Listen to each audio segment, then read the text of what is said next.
Well, this morning I'm going to keep preaching the sermon I started Thursday night. I didn't get done. And so I didn't want to have to quit without preaching all of it. So here I go. Let's pick up the second part of this sermon. We're in the 9th chapter of the book of Luke. 9th chapter of the book of Luke. So if you all wouldn't want to read along with us. Has anybody in here ever made any mistakes? So I take it from your nervous laugh that you have made mistakes. Okay, all right. A man jumped out of an airplane, and he had didn't pay very close attention during the school that taught him how to parachute. So he jumped out, and he was in the air falling, and it dawned on him he didn't know how to open the chute. And he started pulling things and grabbing and screaming and everything that you do like that, trying to figure out how to get that parachute open. And he was falling, fast, straight down to the earth. And as he was falling, he looked, and there was a little dot down there, but it was coming at him. And it was flying up, and he, about 100 yards before it got to him, he realized, that's a man, and he's going up. And he said, here I am, I'm going down. So when he got where he could hear him, he hollered at him, you know how to open a parachute? And the guy said, no, do you know how to light a stove?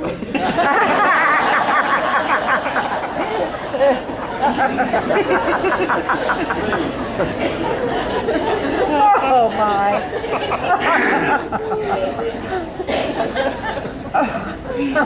So they both made some mistakes that morning, didn't they? For that day. Well, we all make mistakes. It's just part of being a human being to make a mistake. If you ever really want to make a mistake, get up and try to preach or sing or something like that, because you will do it. It's just very, very normal. Well, Thursday night we started the sermon. I started preaching the sermon on the mistakes that the disciples made. And when I was reading this, it just became obvious to me that over and over again, these disciples that were following Jesus were just making mistake after mistake after mistake. They were blowing it. They could not seem to get anything right. And I thought, you know what? I need to preach that, because a lot of us are just like that. We make mistakes. And since the disciples made mistakes, it kind of makes us feel a little bit better, don't we, about I guess misery loves company. I don't know whether it's anything to that, but today we're going to look at that and see what these guys were learning from their mistakes. I have a silly feeling, or have about my own philosophy about my life, is that I don't think there is such a thing as a mistake, as long as you learn from it. Do you agree with me? Yeah. When we learn something, we can do better next time, and so it's not as bad a deal. Used to, when I had a large staff in a church, when we'd have staff meetings, I would tell them that I required them to make a mistake every week, in their business and their jobs and what they were doing, because if you didn't make a mistake once in a while, you wasn't trying very hard, right? Right. So it's okay to make a mistake as long as you learn something from the mistake. Well, we remember that Jesus was teaching the disciples who he was, what he was doing, where he was going. He was very much in the middle of his mission to explain and explore, reveal actually, who he was to his disciples. And if you remember, they didn't get it. He said, I'm going to go to the cross and die. I'm going to be handed over to the hands of men and die. And they said, what? No, you're not going to die. We don't want you to do that. You must, no. And then Peter said, you get behind me. I'll take care of this. Nobody's going to bother you. Well, the point is, they were making mistakes after mistake because Jesus came to die. That was his purpose, and they didn't understand it. And so they had been with him. They watched him calm a storm on the Sea of Galilee. They were there when the pigs received the demons that would cast out that man. They were there when people were healed of sickness, lives were changed. And what I noted from this is that everyone that was following Jesus that day were underestimating the power of evil, or overestimating, and then not realizing how powerful Jesus was. They were making both mistakes, both ways, because he was powerful. He was walking directly into a future of his own choice. He did not He was not driven to the cross. He walked to the cross purposefully. He went there on his own resolve. He was going to die on the cross. And as I will say again in our sermon today, and I said Thursday night, the primary reason and the biggest thing on all of his agenda at this time was going to the cross. That's what he was doing. And the disciples didn't see it. They didn't get it. They didn't understand it. They tried to talk him out of it. But the reason he was here was to go to the cross. Now later in the sermon today, I'm going to ask you, what's he doing today in your life? And what's he doing today in the world? And be thinking, because we're going to get to that in a moment. And it's very important that you know what Jesus is doing today in the world. Would you jump in with me in verse 51? Jump in verse 51, and let's find out what's going on around the situation. This is kind of a background look. As the time approached for him to be taken up to heaven, Jesus resolutely set out for Jerusalem. So it was time for him to go home. He was nearing the end of his mission. The journey was over. He was going to the cross. As horrible as it was going to be, that's where he was going with all that he had in his heart. Why? To die for you and me, so that you and I could live forever. We could be adopted into the family of God and become his children. So that's what he was doing. Now, what is that time? As he said to those fellows, I'm going to go to the cross. Well, what time was it then? Well, the crucifixion was about, we were about to meet Moses and Elijah, who were going to come and talk to Jesus. If you remember when Jesus revealed who he really was, they were there with him, talking with him, and trying to help him make his exit. Now, Jesus went to the cross, Isaiah tells us, as a lamb led to the slaughter. In other words, he was going to be killed, but he didn't cry out. He didn't beg for mercy. He didn't ask for them to not do it. He came on purpose to die on the cross. It was time. He was going to it was time for that final defeat to set in, where evil will be removed from the earth forever. It was time for Jesus to go to the Father's house and prepare a place for us. It was time for that to happen. He went to Jerusalem to die and then to be raised again and go back to heaven himself.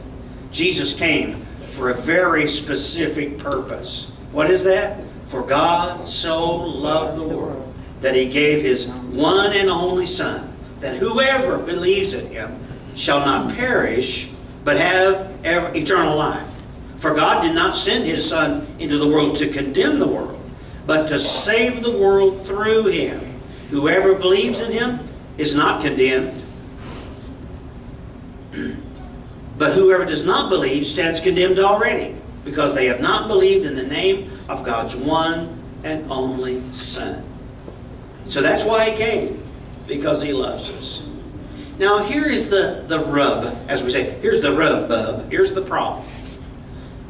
We live in a time when we have a choice as to whom we're going to follow. We can live life our way, or we can live life his way. We can live the way that Jesus came to teach us how to live it, how to make it work powerfully and wonderfully, or we can do it our way. Let me tell you what happens in a situation when we do it our way. In the book of Judges, it ends with this statement. The very last verse, Judges 21:25, says this. The last verse in Judges. In those days, Israel had no king, and everyone did as he saw fit. We can be going our own way, doing what we see fit to do. That's how we can live. We get to choose that. See, there was no king in that time. The judges had no king. So everybody just called their own shots. But we live at a time when there is a king. We can have a king, so that we'll know what to do. But in those days, there was no authority. And so everybody did what they want. Today, we have denied the Bible. We've kicked God out of our institutions. We've said, we don't want you in our lives. We don't want a king. We want to do it our way. But I'm going to tell you, folks, that is a way that's going to lead to destruction and to death. Now, we're left on our own to make those decisions when we don't have our king. And I want to say it like this. If you were here and you are living your life just like you want to live it, here's a question I want to ask you. How's that going for you? Is that working out okay for you? Well, it isn't now, and I promise you it won't. You need to make Jesus king of your life and bring him into your heart to lead your life. We're capable of missing what Jesus is trying to tell us.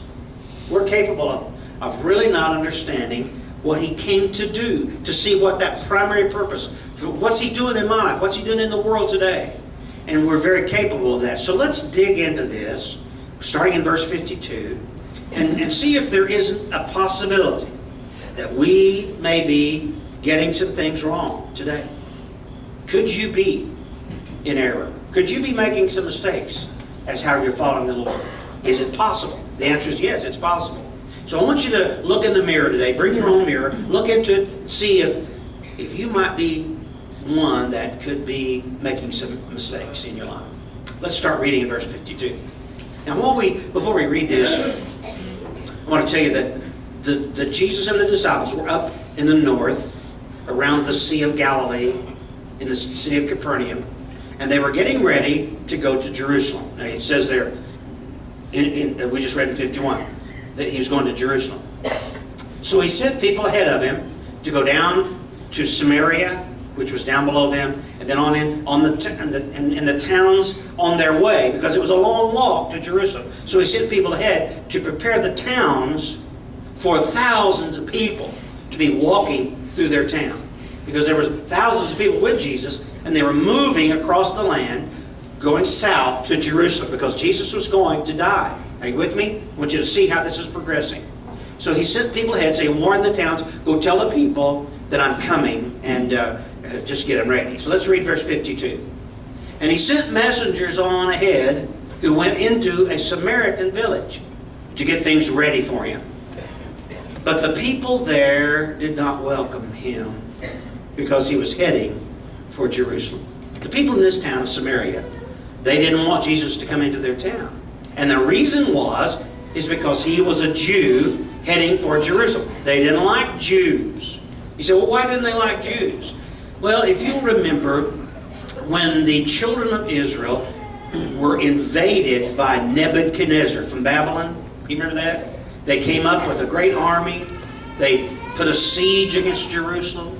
And then they took the elite from the city of Jerusalem. They took the kings, the princes, the princesses, and they took the educated, the artists. They took all the elite from the country, and they walked them across the land all the way down to Babylon.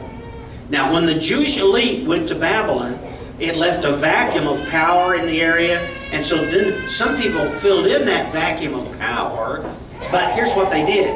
They didn't keep God's law. They weren't law keepers. They didn't stay pure in their race. They intermarried with the Gentiles. And so 70 years later, the Jews came home from Babylon. When they came home, this elite leadership had remained kosher. They had not married into the Gentiles. They came home a purer race, at least as pure as when they left. And they came home, and now all around them were these people who had given up, who'd blown it. And there was a great animosity that grew between those people. Now, the Samaritans were the examples of those people that stayed home. And they got to looking down on the Jews. The Jews got to looking down on them. There was just strife there. So the Jews came home, and so Jesus, and a crowd of Jews walking through, the Samaritans says, we don't want him here because he's headed for Jerusalem. He's a Jew.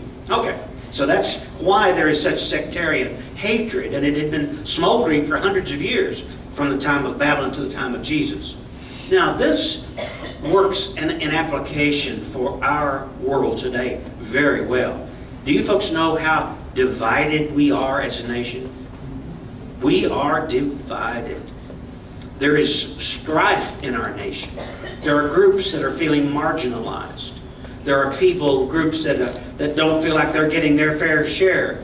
They're not getting to sit at the table. We have a two-party system that's extremely equal if you'll do the numbers. And for the past several elections, everything has been so close because we are so equally divided. Blacks don't trust the whites. Whites aren't trusting the blacks. The Muslims are against the Christians, and all over the world we're having this great strife. And like it or not everybody's going to accept Jesus. So not everybody's going to be saved. As much as I regret that, as much as I've spent my life trying to preach the gospel to everybody, I want to tell you, not everybody's going to be saved. There will be some who reject it. Some people will never live by biblical values, no matter how much they know and how much they see it work in others' lives. They are simply not going to do it. So what do we do with people who are going to be different from us? What are we going to do with those people that are never going to buy into our values? They're never going to attend our churches. We're always going to be an animosity in that situation. What are we going to do with them? Can I be real clear with you today? We're supposed to love them anyway. That's right. Did you hear me? Amen. I didn't hear a lot of amens on that now. Because that's not comfortable preaching. That's not what we hear in our world today. People say, we fight, just stand up for get your rights, and well, no. Jesus said, love them anyway, tolerate them, and treat them as you would have them treat you. However you want them to treat you, that's how you treat them. In love, we have to hold up the truth. We can never compromise our truth. At Cowboy Church, we don't compromise our truth. We love everyone, but we don't compromise truth. We have to tell you that we believe the Bible calls that sin. We're not calling you a sinner. We're saying the Bible refers to some things as sin. And we don't need to go into all the details. We've done that so many times. But we must love them and hold up the truth. Never compromise, but we have to treat them as people, listen now, for whom God died. They are people that God loves. You and I live in an ever-increasing world of pluralism. Things are changing. The monolithic culture that we grew up with is changing. We have a great growth of Hispanics. We're watching there's going to be a huge influx of Muslims that are going to be coming in to our world from third world countries, the Middle East. They're going to be migrating in. We're going to no longer be in a one-colored culture. It's going to change. Now what do? We have to love them. Hold up the cross, hold up the truth, but we have to love people. We cannot afford to get this wrong. We've been getting it wrong for too long now, and it's just making things worse. The second thing I want to talk about today is the things that I think the disciples were messing up, and so are we, is I don't think we know how to correct a bad situation any longer. There are times we don't know what to do. How do we go about bringing the peace of Christ, the love of Jesus into our world? How do we go about that? Let's see what happened here in verse 54. When the disciples, James and John, saw this, they asked. Now, what did they see? People told Jesus not to stay there in Samaria. Go on down, get out of it. Don't stop here. Okay, when they saw this, they said, Lord, do you want us to call down fire from heaven and destroy them?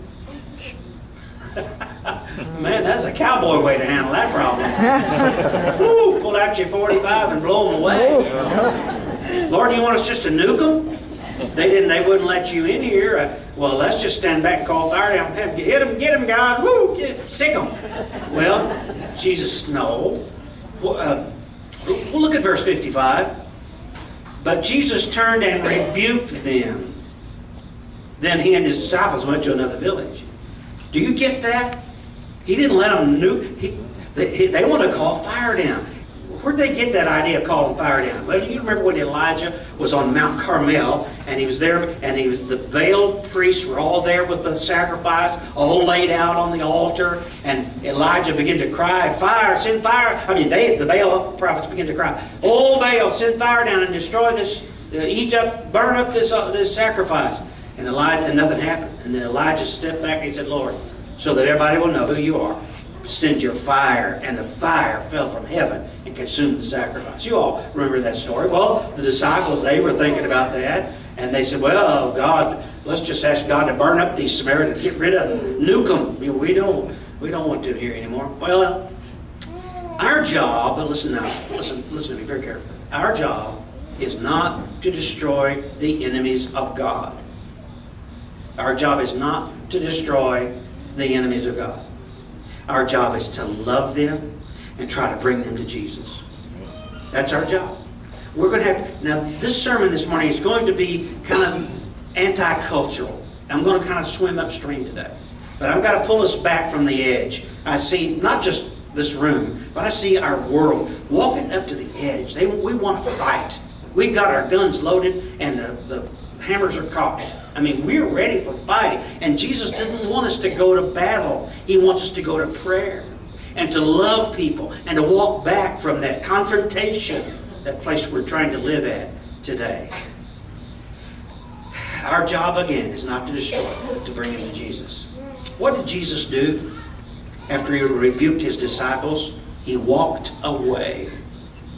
He went on to another town. He just went to another town. And there's a lot said there. We don't want Jesus to leave our town. We don't want him to leave our country, our homes, our churches. But he will when we will refuse to live by his rules. Sometimes we just have to walk away and leave it to Jesus. Do you know a guy named George Soros? You ever heard about George Soros? I think he's the most evil man on planet Earth. He's a European, very, very, extremely wealthy. And he is funding, all over the world, he's funding groups that will go in and disrupt nations. He's pushing for the immigration in Europe. He is funding Black Lives Matter in America. He's a guy that's behind the scenes spending billions of dollars to cause disunity and confusion and chaos on the earth. I think I know who's pushing him. I think he's one of the devil's right-hand men. And I've been thinking, and I've even prayed, Lord, kill him. And I said to my wife the other day, I said, honey, why doesn't somebody just go over and kill him?